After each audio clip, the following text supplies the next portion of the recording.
பத்திரிகையாளர் திரு ஷபீர் நம்முடன் இணைகிறார். சார் வணக்கம். இப்போ எடப்பாடி பழனிசாமி அவர்கள் சுற்றுப்பயணம் போயிட்டு இருக்கக்கூடிய இந்த நிலையில் ஆட்சி அதிகாரத்தில் பங்குல உறுதியாக இருக்கு பாஜக. அமித்ஷாவுடைய இன்றைய பேட்டியை பார்த்துருப்பீங்க. தொடர்ந்து 4வது முறையாக அமித்ஷா இந்த கருத்தை அழுத்தமாக சொல்வதனுடைய நோக்கம் என்ன? அதிமுக இந்த விஷயத்தை அணுகக்கூடிய விதம் அப்படின்றது பாஜகவுடைய ப்ரெஷருக்கு அவங்க ஈல்ட் ஆயிடுவாங்க அப்படின்ற ஒரு நம்பிக்கை அவங்களுக்கு இருக்கா, இல்லை இது ஒரு டாக்டிக்கலான ஒரு அழுத்தமா? அது இந்த கூட்டணி என்பது கூட்டணி ஆட்சி என்ற அடிப்படையில் தான் பாஜக அதிமுக கூட்டணி அமைந்திருக்கிறது அப்படின்றதுதான் அமித்ஷா அவர்களுடைய பேச்சு மூலமாக நமக்கு வெளிப்படையாக தெரிகிறது. ஏன்னா உங்களுக்கு அவர் ஹிந்தியில பேசும்போது தவறாக புரிந்து கொள்ளப்பட்டுச்சு அப்படின்னாங்க. அப்புறம் அவர் தந்தி பேப்பருக்கு தமிழ்லயே பேட்டி கொடுத்தாரு.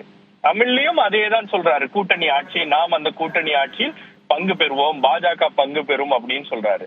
இப்ப ஆங்கிலத்திலும் சொல்லியிருக்காரு. மும்மொழிகளிலும் அமித்ஷா கூட்டணி ஆட்சி தான், பாஜக அதிமுக கூட்டணி ஆட்சி தான் அப்படின்றத உறுதிப்பட தெரிவித்திருக்கிறார். அப்ப இங்க மக்களுக்கு எழுகின்ற கேள்வி என்னன்னா, அப்போ அதிமுக ஏன் கூட்டணி ஆட்சி கிடையாது கிடையாது அப்படின்னு தொடர்ந்து பேசிக் கொண்டிருக்கிறார்கள். அப்ப யார் சொல்வது உண்மை? அதிமுக சொல்வது உண்மையா அல்லது உள்துறை அமைச்சர் சொல்வது உண்மையா அப்படின்ற அந்த கேள்விகள் என்பது வருகிறது. இப்போ என்னன்னா, தொடர்ச்சியாக நீங்க சொன்ன மாதிரி 4 முறை வெவ்வேறு மொழிகள்ல அமித்ஷா அவர்கள் அதை உறுதிப்பட தெரிவித்திருக்கிறார். கூட்டணி ஆட்சி அப்படின்றதுதான் பாஜகவுடைய எண்ணம், அதுதான் பாஜகவுடைய நோக்கம். 2026 தேர்தலை பொறுத்தவரை தமிழகத்தில் என்டிஏ வெற்றி பெற்றால் அது கூட்டணி ஆட்சியாக இருக்கும், அதில் பாஜக பங்கு பெறும், அவ்வளவுதான். இதுதான் அவருடைய ஒன் லைன் சப்ஜெக்ட். அப்ப அதிமுக அதை ஏன் மாற்றி பேசுகிறது அப்படின்ற அந்த கேள்விதான் தற்போது எழுகிறது. அப்ப இப்போ தேர்தல் பிரச்சாரத்துல முன்கூட்டியே பிரச்சாரத்தை ஆரம்பித்திருக்கக்கூடிய அஇஅதிமுகவுடைய பொதுச் செயலாளர் இந்த விஷயங்களை பற்றி அவரே நேரடியாக விளக்க வேண்டும் அப்படின்றது ஒரு கட்டாயம் என்பது தற்போது ஏற்பட்டிருக்கு. அவர் அதை விளக்குவாரா அப்படின்றது ஒண்ணு பார்க்கணும்.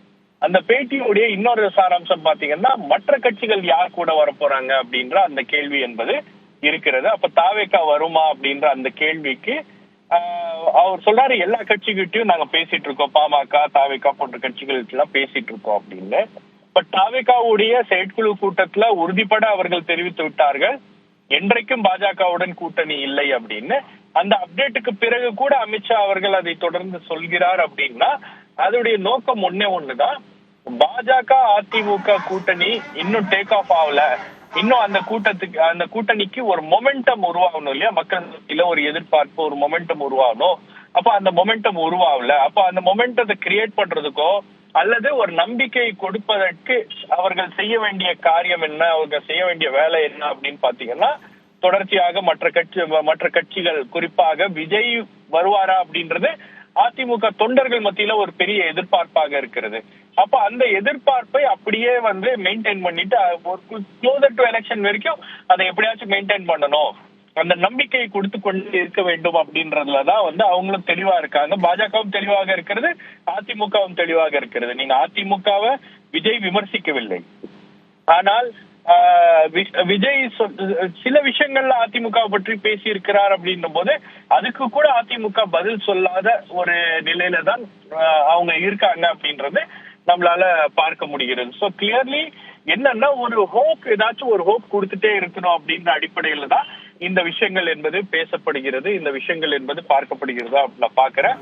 பட் அமித்ஷா அவர்கள் தொடர்ந்து இதை சொல்லிக் கொண்டிருக்கிறார், கூட்டணி ஆட்சி அப்படின்ற ஒரு விஷயத்த தொடர்ந்து சொல்லிக் கொண்டிருக்கிறார் அப்படின்றது என்னை பொறுத்தவரை அது அதிமுகவுக்கு ஒரு மிகப்பெரிய பின்னடைவாக கூட அமையலாம். ஏன்னா அதிமுக எந்த அடிப்படையில பாஜகவுடன் கூட்டணி சேர்ந்திருக்கிறார்கள் அப்படின்றத அவங்க தெளிவுபடுத்தியே ஆக வேண்டிய ஒரு கட்டாயத்துக்கு தற்போது இந்த பேட்டி என்பது, அமித்ஷாவுடைய பேட்டி என்பது தள்ளி இருக்கிறது.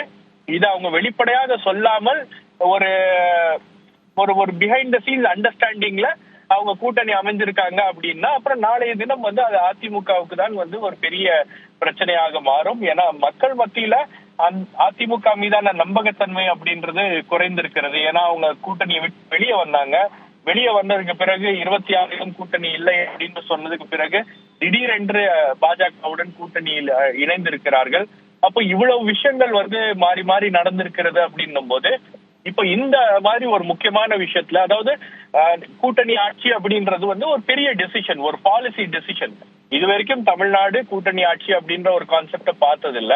அப்போ அதிமுக அந்த கான்செப்டுக்கு ஒத்துக்கொண்டு இருக்கிறது அப்படின்ற ஒரு விஷயம் அப்படின்றது மக்கள் எப்படி ஏற்றுக்கொள்வார்கள், மக்கள் எப்படி பார்ப்பாங்க. ரெண்டாவது வந்து ஒரு கூட்டணி ஆட்சியில யார் டாமினண்டா இருப்பாங்க அப்படின்றதும் இருக்கு. ஒரு கூட்டணியிலேயே வந்து பாஜக டாமினண்டான ரோலை பிளே பண்ணுது அப்படின்னும் போது கூட்டணி ஆட்சியில் அவர்கள் எப்படி இருப்பார்கள்? கடந்த காலங்களில் வாஜ்பாய் அவர்களுடைய பாஜக என்பது வேறு, தற்போது இருக்கக்கூடிய மோடி அண்டர் மோடி லீடர்ஷிப்ல இருக்கக்கூடிய பாஜக என்பது வேறு அப்படின்னும் போது இது பல்வேறு கேள்விகளை எழுப்புகிறது. பிளஸ் அவங்களுக்கு தமிழ்நாட்டுல ஒரு அஜெண்டா இருக்கு, பாஜகவுக்கு கால் பதிக்க வேண்டும் அப்படின்றது. அதற்கு அதிமுக உதவி செய்கிறதா அப்படின்ற அந்த கேள்வியும் இதில் எழதான் செய்கிறது. உங்களுடைய விரிவான கருத்துக்களுக்கு மிக்க நன்றி திரு ஷபீர்.